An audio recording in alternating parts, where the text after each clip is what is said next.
Hello my lovely viewers, তোমরা সবাই কেমন আছো? আমি তো খুব ভালো আছি। দেখো, কালকে মানে রবিবার দিন চলে গেছিলাম গনু দাদাকে আনতে। আর গেছিলাম আমাদের এখানেই 17 নম্বর থেকে আমরা ঠাকুর কিনি।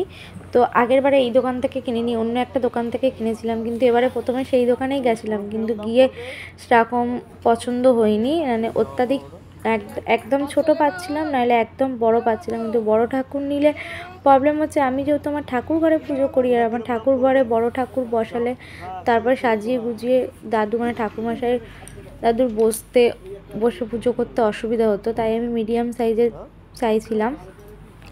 তো দেখো, এখানে গিয়ে প্রথমে দেখছিলাম, তারপরে বললাম যে ওই দিদিকে যে ওই ভেতর থেকে একটা ঠাকুর আনতে পাবো শোনা বললো, তা উনি তারপর আনলো। কিন্তু সেই ঠাকুরটাকে আমার অতটা ভালো লাগছিল না। দাঁড়াও, তোমাদের সাথে দেখাচ্ছি।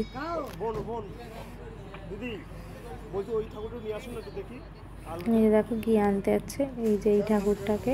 কিন্তু ওই যে এবারে ঠাকুরগুলোর অত্যাধিক কাজ ছিল, মানে যেটা ভালো লাগছিল না। আমি সিম্পলের মধ্যে চাইছিলাম।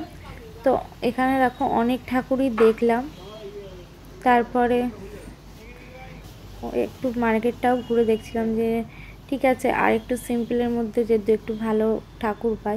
অত্যাধিক কাজ ঠিক আমার পছন্দ হচ্ছিল, কিন্তু এবারে দেখলাম প্রায় মার্কেটে প্রায় সব ঠাকুরের একটু বেশি কাজ আছে, সিম্পলের মধ্যে সেরকম পাচ্ছিলাম না। তো এখানে 17 নম্বরে প্রায় দুদিকেই ঠাকুর পাওয়া যাচ্ছিল, যে এমনটা না আগের থেকে অর্ডার না দিলে পাওয়া যাবে না, অনেকে দিনের দিনে গিয়ে নিয়ে আসে। এখানে শুধু ঠাকুর না, মাটির যাবতীয় জিনিস, প্রদীপ, থালা বাটি, অনেক কিছুই পাওয়া যায়।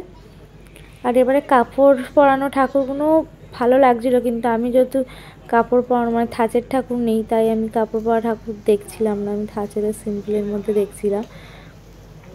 আর আমি বড় ঠাকুরগুলো দেখাচ্ছিলাম যে দেখো বড় ঠাকুরগুলো ভালো লাগছিলো, যদি একটু জায়গাটা বড় হতো তাহলে বড় ঠাকুর নেওয়া যেত।